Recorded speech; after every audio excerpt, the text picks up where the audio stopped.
Managing through transition? Okay. Oh, good. I got a thumbs up. Okay. So let me go through the objectives of today's training. One of the things we're going to do is really understand what the connection is between change and transition, right? And why does that matter? I'm going to define and talk about how they're two different things. We're going to go through what the phases of transition are that people go through in a work environment when there's a change that creates some type of loss for them or some ending. The three phases are endings. There's a neutral zone in between, and then there's a new beginning. What is life going to look like at work 9 months from now? It's going to be different, and maybe some of it's going to be the same, or a lot of it's going to be the same, let's hope, but there's going to be a lot of differences. And then, I ask leaders, in your respective businesses, what might that future look like? How is it going to be different? Do you know now? And are you starting to plan and communicate, what those changes or what that new beginning is going to look like in terms of how you operate? So change it's really a process. It's not an event. And one of the questions to ask yourself, right, is where are you at in this change process, right? Let's think about it in terms of work, right? Because we talked about personal grief and things that have had to change in our personal lives as a result of quarantine, right? And that those probably outweigh the amount of changes at work. But where are you at in the process? Are you still in that, oh no, now what do I do? Like this guy out here in the water, I don't know how he got there, but he looks pretty overwhelmed. Or are you at that point where you're feeling like, hey, challenge, I'm up for it, I'm ready to go.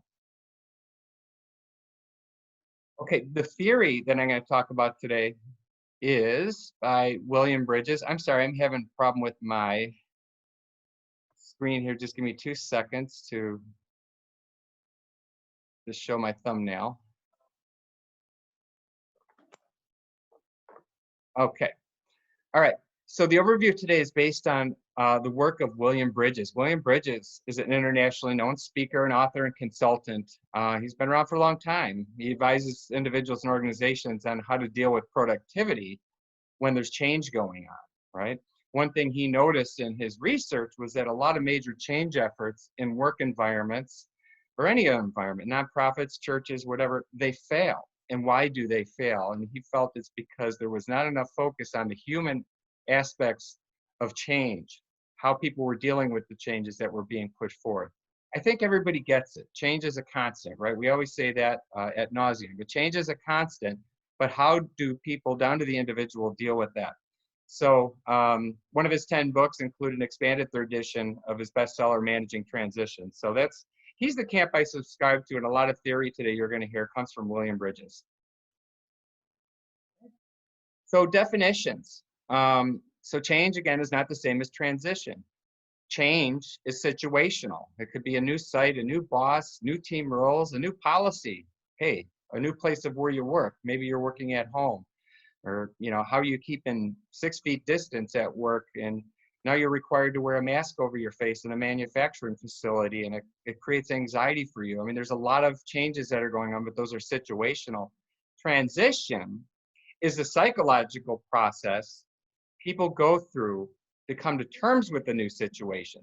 So change is external, and transition is our internal way that we deal with it. Simply stated, change is a shift in the external situation, right? Do you remember the day that the governor's orders came down of safer at home, right? That was a change event. That was an event that said, here's how we need to operate now. We need to stay at home. Only essential functions and essential businesses can run and have employees in place, and then they need to change some things internally to protect the health of their people. But that was an announcement. That was a communication from the government that was, put out there, and then we all had to react to it. So the transition now is that psychological reorientation we're going through with respect to that safer at home change announcement. And there's a lot of other ones, but I use that one because that's the one probably most profound for us right now. Okay, the 3 phases of transition that Bridges invented. There's endings, in phase one, and that's, you know, dealing with loss, letting go of something that is no longer going to be a part of the future, and then getting closure on that, right? Some people struggle more than others with letting go of certain things, especially at work. Neutral zone. Once you kind of come to terms with what's ending and let go and getting closure, now you're in this in-between time. You're in the wilderness. It could be chaotic. It could be a time of great uncertainty, right? I'm sure a lot of us are there right now, right? I'll talk about a little bit later. It's also a time of, potentially a time of great creativity and innovation. And then there's the new beginning. It's, you know, that future state of how things, you know, are to be run in the future, how things are going to operate differently in the future. And it's when leaders and employees are at that stage and moving forward with it. People just don't do a Tarzan swing from an announcement of something changing to a new beginning. Some people try, but then you see they kind of creep back and may have to go through more of a process to embrace what's new. I recommend every employer, every business put together something called a transition management plan. The reason I highly, highly recommend this, right, is because most businesses right now are in some type of crisis management mode, business continuity mode, or they're out of business, or their business is increased. And they're having to put all their effort, burn all their oil on keeping the dots connected, keeping things going, keeping the business viable, finding different ways to communicate. So a transition management plan will help them, if they stop and take some time and dedicate it to this, is come up with a plan to manage endings, how to communicate what's ended and no longer going to be a part of the future, and helping people accept and deal with that. Then getting people through that wilderness, through that in-between time called the neutral zone. And then capitalizing on neutral zone opportunities. I'm going to talk about in more detail the 3 different phases, but there's a great opportunity in front of us all to capitalize on the neutral zone. And then facilitating that new beginning when the mass of people are starting to, you know, really acclimate to what's new and start to move forward. Before I go any further, are there any questions, comments?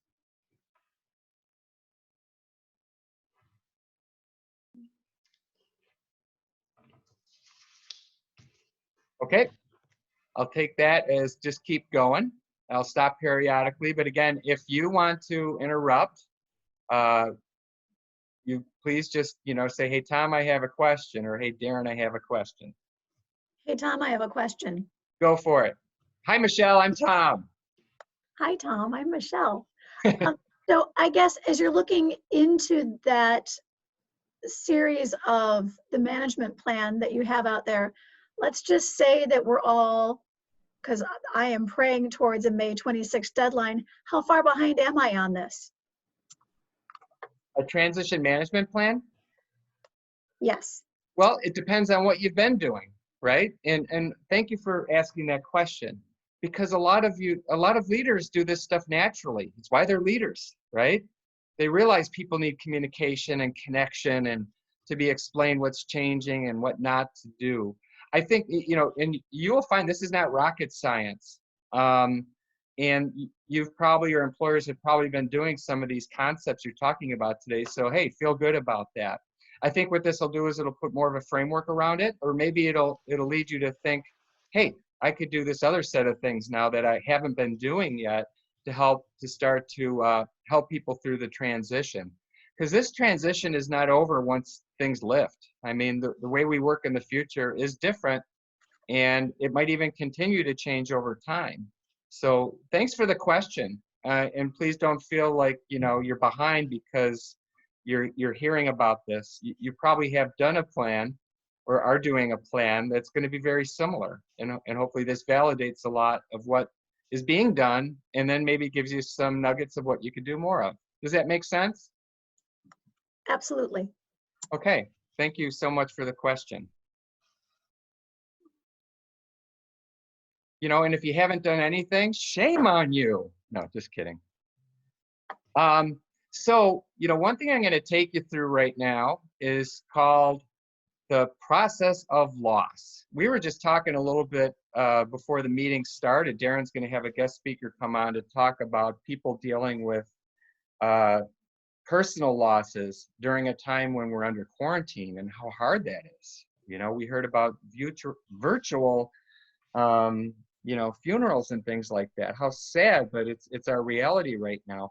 Dr. Kubler-Ross, Elizabeth Kubler-Ross, worked with the deaf and dying and their families back in the 60s, and she noticed in a lot of her research that there were really specific stages she saw that terminal individuals and their families went through when dealing with death. What Bridges noted was that, oh my goodness, when there's significant changes at work that create loss, people go through the same thing. And remember, significant changes, and we'll talk about some of those in a little bit. But Dr. Kubler-Ross noted that there was a shock stage, right? When an ending happens, when there was a death in business, when something dramatically changed, there is often a shock stage where people go into denial, withdrawal, or they feel a little bit numb about what's going on and they just kind of block out everything, right? We know that's a coping mechanism. Then there's a feeling stage. Once people have kind of worked through their denial and understood what is lost, what's changing, they will start to exhibit feelings of anger, maybe fear, maybe guilt, maybe anxiety. We know there's a lot of anxiety out there now, right? Once people work through their process of their feelings, there's sometimes a bargaining stage. Hey, if I just do this, can I still have my job? Because what I do is different than the people that are getting laid off right now. Once bargaining is not successful for people, they may move into a stage of depression, right? And I'm not talking about clinical depression. I'm talking about adjustment depression. A loss happened. It creates a lot of pain. You're depressed over it. And that might manifest itself, as the inability to plan, poor concentration, sleep disturbance, low motivation. Again, for individuals who typically didn't demonstrate that, you may see that in people. Once people start to manage through the state of a state of depression and come out of that, you start to see a commitment stage where people feel connected and understand some of the new goals, expectations, the new relationships, whatever that may be. They start to show some commitment to where things are moving to the future. And then there's that renewed energy and that new beginning. Now, let's be honest, for somebody who's dealing with a death and loss, it's getting back to some state of well-being that is better and an improvement upon dealing with the death of a loved one, right? Their life may have changed, permanently in a lot of ways dealing with the death. So I don't want to compare business change to death, okay? We're not trying to say, wow, when you go through this at work, it's like somebody's died in your life. It is not. But I just wanted to show you this model because this is where Bridges, pulled a lot of his work from. I'm going to give you a quick example of a shock stage situation. When I was with one of my former employers, we shut down a major facility. We had two facilities. We shut down one and moved all the work to another one because it had higher tech equipment and it was more cost efficient. And this is about 1,000 people. And most of those 1,000 people live relatively close to this site. And in the communication, when it was brought to their attention by leaders that this was shutting down and jobs were moving to this other facility, there was a big gasp in the crowd. Huh? Go back to that slide. Did you just say we're shutting this down? And the leader doing the town hall said, yes, that is accurate. We are going to discontinue doing these activities at this facility and move the work and the jobs to the other one, which was about an hour and a half away.